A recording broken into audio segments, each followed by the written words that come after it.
Friends, मैं हूं तरुणा। मैंने पार्थोनिन सिस्ट पे एक वीडियो बनाया था जिसके अंदर मैंने शेयर किया था कि अगर किसी गर्ल को पार्थोनिन सिस्ट होता है तो वो घरेलू उपचार से उसे कैसे ठीक कर सकती है। हम ऐसा क्या कर सकते हैं जिससे कि 3 से 4 दिन के अंदर जो पार्थोनिन सिस्ट है उसके अंदर से पस निकल जाए और वो हील हो जाए। तो आप लोगों के बहुत सारे कमेंट्स आए कि उस वीडियो से आप लोगों को बहुत फ़ायदा हुआ।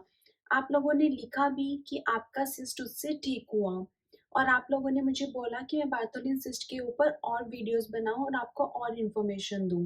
तो उसी चीज़ को कंटिन्यू करते हुए आज मैं आप लोगों के साथ में ये शेयर करूंगी कि हम ऐसा क्या कर सकते हैं जिससे कि बार्टोलिन सिस्ट हमें नहीं हो। तो बेसिकली ये रिसर्च मैंने इस बेसिस पे की है कि मुझे 10 साल से बार्टोलिन सिस्ट होता है और अभी मुझे 14 मंथ से नहीं हुआ बार्टोलिन सिस्ट। तो इन 14 मंथ में मैंने बहुत ज़्यादा ध्यान रख के क्या-क्या किया है, वो सब मैं आपके साथ में शेयर करूँगी। उसके अलावा मैं वो एक्सपीरियंसेस भी शेयर करूँगी जो मेरे माइंड में थे कि मुझे इस वजह से बार्टोलिन सिस्ट हुआ।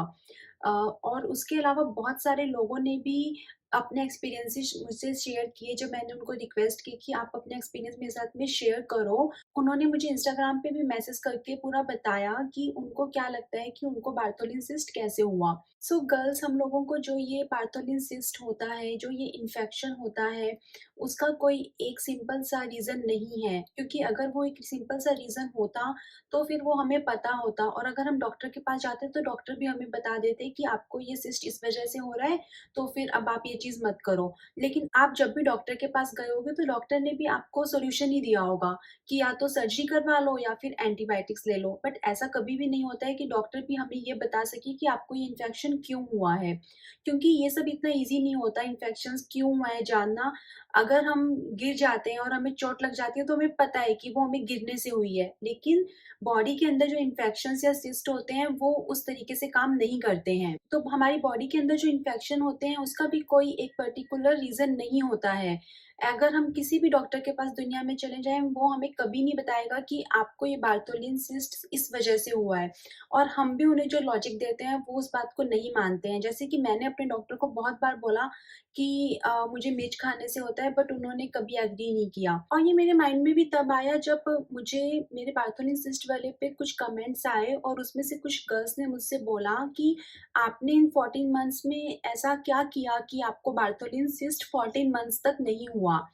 तो मैंने फिर सोचा कि मैंने ऐसा कुछ स्पेशली ध्यान रखा है क्या, जो मैंने 10 सालों में जो भी सीखा, क्या मैंने उससे कुछ ध्यान रखा है इंटेंशनली कि मुझे बार्टोलिन सिस्ट फिर ना हो। तो जब मैंने फिर ये सारा अपने आप से सोचा और आप लोगों के भी सारे कमेंट्स पढ़े, उसके बाद में मैं कुछ पॉइंट्स लेकर आई हूँ, जो मुझे ऐसा लगता है कि अगर हम ध्यान रखेंगे तो हमें इससे बार्टोलिन सिस्ट नहीं होगा। और अगर आप भी इसमें से कुछ गलतियाँ करते हो या आपको लगता है कि हाँ, ऐसा आपने किया था और इसके बाद में आपको बार्टोलिन सिस्ट हुआ है, तो प्लीज़ कमेंट करके ज़रूर बताना ताकि इससे बाकी गर्ल्स की भी हेल्प हो। तो सबसे फर्स्ट पॉइंट है रेज़र। जब हम अपने वहाँ से हेयर्स क्लीन करते हैं, उस टाइम पे जो हम रेज़र यूज़ करते हैं, तो जो वो रेज़र है उसको हम अगर ऐसे ही बाथरूम के अंदर रख दें और वो गीला होता रहे या उस पे जंग लग जाए, तो उसे बिल्कुल भी यूज़ नहीं करना है। वो बार्टोलिन सिस्ट के लिए बिल्कुल भी सही नहीं है। उसके अलावा वो प्राइवेट पार्ट के डिफरेंट-डिफरेंट और इन्फेक्शंस या बीमारियाँ फैलाता है, वो तो ख़ैर अलग बात है, लेकिन बहुत ज़्यादा ध्यान रखना। अब आप सोचोगे कि ये तो हमें पता है, लेकिन यकीन मानो बहुत सारी गर्ल्स को नहीं पता होता है और जो टीनेजर्स होते हैं उनको बिल्कुल भी नहीं इसका आइडिया होता है। तो अगर आपके बच्चे भी हैं तो उनको समझाओ कि जब भी वो रेज़र वगैरह यूज़ करते हैं तो जो वो रेज़र है उसको अच्छे से अंदर रखना चाहिए क्लीन करके धूप लगा के, और उसको बाथरूम के अंदर ही ऐसे नहीं रखना चाहिए। अगर आप उसे ऐसे ही बाथरूम के अंदर रख दोगे, तो उसमें फिर क्या होता है कि उसके अंदर वो गीला-गीला हो के उसमें जंग लग जाती है। तो फिर हमें वो अपने प्राइवेट पार्ट पे बिल्कुल भी नहीं यूज़ करना चाहिए। अब देखो, जिनको बार्टोलिन सिस्ट हो रहा है, मतलब जिनको ऑलरेडी हो चुका है, उनको थोड़ा-सा और ध्यान रखना चाहिए इन सब चीज़ों का। तो फिर उनको क्या करना चाहिए कि उनको बिल्कुल भी रिस्क नहीं लेना चाहिए और उनको इस तरह का रेज़र यूज़ करना चाहिए।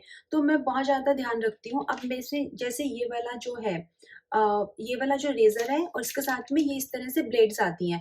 तो इसमें से एक ब्लेड यूज़ करो और फिर इस रेज़र को यूज़ करो और फिर इसे यूज़ करो और ब्लेड को फेंक दो। तो क्या है कि उस ब्लेड को दोबारा यूज़ मत करो। अगर आपको बार्थोलिन सिस्ट है तो आप उस ब्लेड को दोबारा बिल्कुल भी यूज़ मत करो, आपके लिए बिल्कुल भी सही नहीं है।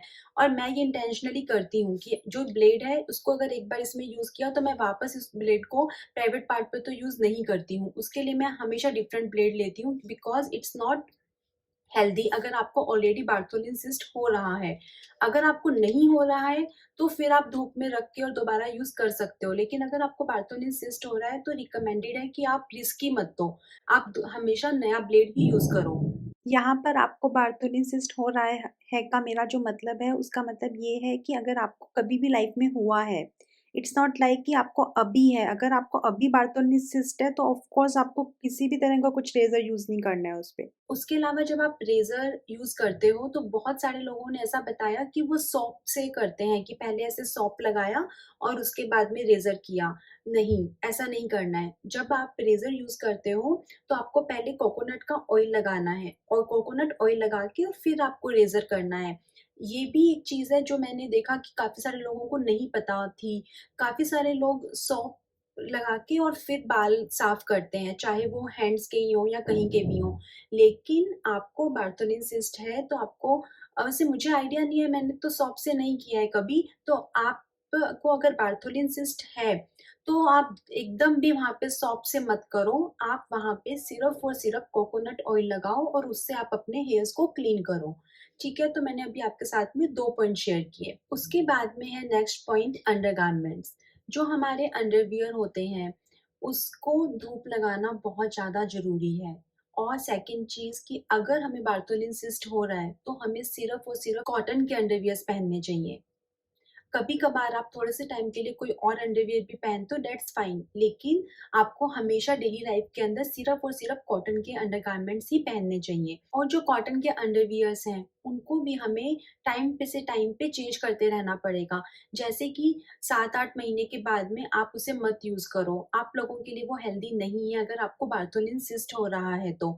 किसी को नहीं हो रहा है उसकी बात अलग है, अगर आपको ऑलरेडी हो रहा है तो फिर आप इस चीज़ का ध्यान रखो कि आपको नहीं हो। उसके लिए अगर आप ऐसा करोगे तो बहुत ज़्यादा चांस है कि आपको जल्दी-जल्दी नहीं होगा बार्थोलिन सिस्ट। तो जब भी आप अंडरगारमेंट्स खरीदोगे तो वो कॉटन के होने चाहिए। उनको धोने के बाद में धूप में सुखाओ, छाँव में मत सुखाओ, उन्हें धूप लगना बहुत ज़रूरी है आपके अंडरगारमेंट्स को। उसके बाद में आप 7-8 महीने के बाद में वो अंडरवियर्स मत यूज़ करो। हम जैसे लोग जिन्हें बार्थोलिन सिस्ट होता है, उनके लिए ये रिकमेंडेड है कि वो अपने अंडरगारमेंट्स को चेंज करते रहें। उसके अलावा जब कुछ गर्ल्स के अंडरगारमेंट्स हार्ड हो जाते हैं, अगर आप उसे बहुत सालों तक यूज़ करते रहोगे ना, तो वो हार्ड हो जाएँगे मतलब प्राइवेट पार्ट वाली एरिया से। उस अगर आप उस तरह के अंडरगारमेंट्स पहन रहे हो, वो बहुत ज़्यादा अनहेल्दी हैं। बहुत ज़्यादा चांस है कि फिर आपको बार्थोलिन सिस्ट बार-बार होगा। तो अगर बाय चांस आपको आइडिया नहीं है और आप इस तरह का कुछ मिस्टेक कर रहे हो, तो वो भी आप बंद करो, तो फिर आपको बार्थोलिन सिस्ट बहुत जल्दी-जल्दी नहीं होगा। अब 4th पॉइंट है ड्राई प्राइवेट पार्ट। सो जिन्हें बार्थोलिन सिस्ट हो रहा है ऑलरेडी, उनको क्या करना चाहिए कि वो जितनी बार भी वॉशरूम जा रहे हैं, चाहे वो नॉर्मल वॉशरूम ही जा रहे हैं, उतनी बार ही उनको अपने उस एरिया को धोना चाहिए पानी से। धोने के बाद में उसे प्रॉपर ड्राई करना चाहिए टिश्यू पेपर से। ड्राई करने के बाद में आप अपने अंडरगारमेंट्स पहनो। क्योंकि बहुत सारे लोग ऐसे भी होते हैं जो सीधा वॉशरूम जाते हैं और हाथ धो के वापस आ जाते हैं। बहुत सारे लोग ऐसे भी होते हैं जो वॉश करते हैं लेकिन ड्राई नहीं करते हैं। लेकिन अगर हमें बार्थोलिन सिस्ट हो रहा है तो हमें दोनों चीज़ करनी है, वॉश भी करना है और उस एरिया को हर बार ड्राई भी करना है और फिर हमारे अंडरगारमेंट्स पहनने हैं। इससे भी आपको बहुत ज़्यादा फ़ायदा होगा। अगर आप ये नहीं कर रहे हो तो आप करके देखना मेरी बात। तो ये चीज़ भी बहुत ज़्यादा इम्पोर्टेंट है। बार्थोलिन सिस्ट ना होने के अंदर बहुत ज़्यादा हेल्प करेगी ये चीज़ भी। उसके बाद में 5th पॉइंट है पिता बॉडी। सो बेसिकली आयुर्वेद के अनुसार 3 टाइप की बॉडी होती है पिता, कफ, वात। तो पिता बॉडी वालों को इस तरह के सिस्ट और इन्फेक्शंस ज़्यादा होते हैं, क्योंकि हम लोगों के अंदर अग्नि ज़्यादा होती है, ऐसा कहा जाता है। तो उस केस के अंदर ये रिकमेंडेड है कि हम लोग स्पाइसेस और मिर्ची ज़्यादा नहीं खाएँ।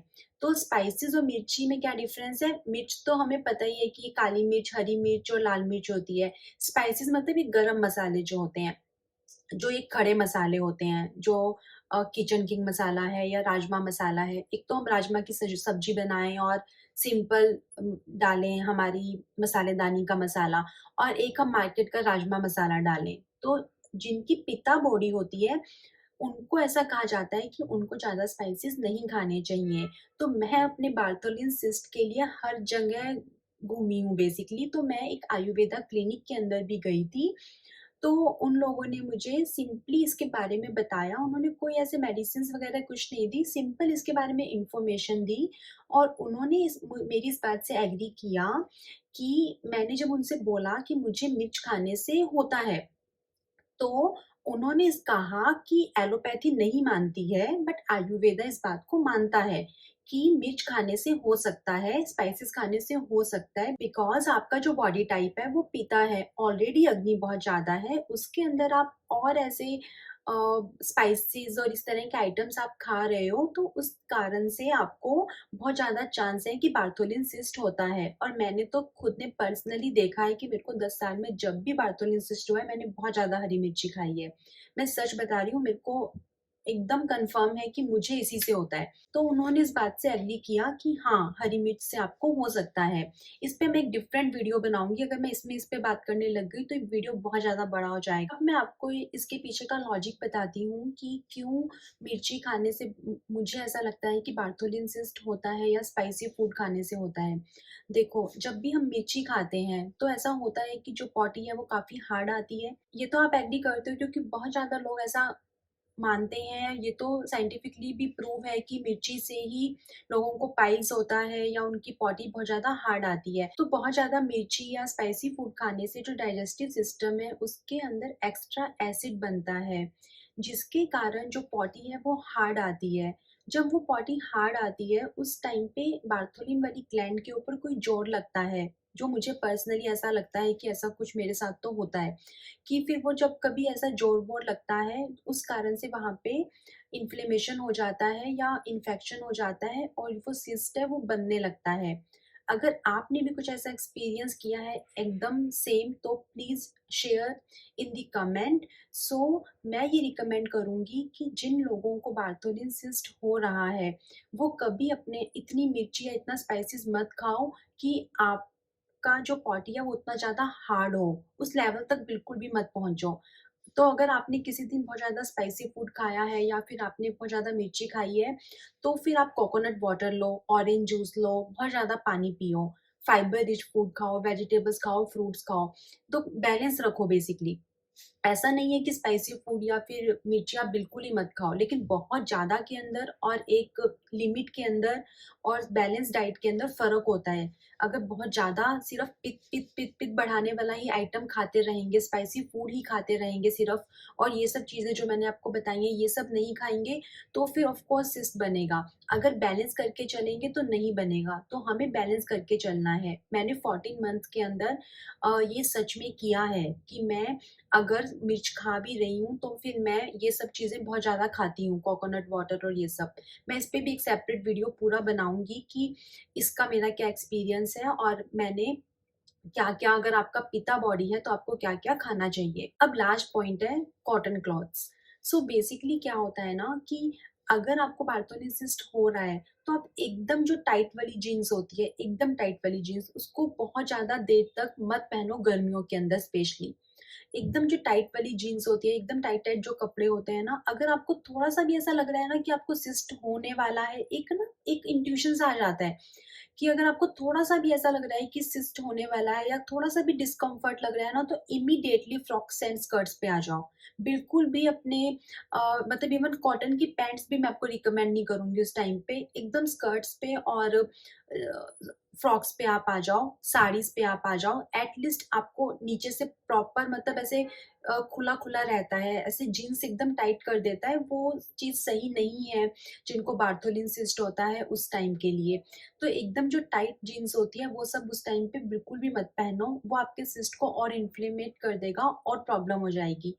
तो ये सारे पॉइंट्स थे जो मैंने आपके साथ में शेयर किए। आप लोगों के इस पे क्या विचार हैं? क्या आप लोगों को क्या लगता है? आप लोगों के क्या एक्सपीरियंसेस हैं? और आपको बार्थोलिन सिस्ट से रिलेटेड और क्या इन्फॉर्मेशन चाहिए? ये सब आप मुझे कमेंट बॉक्स में ज़रूर बताना। Bye, take care, thank you.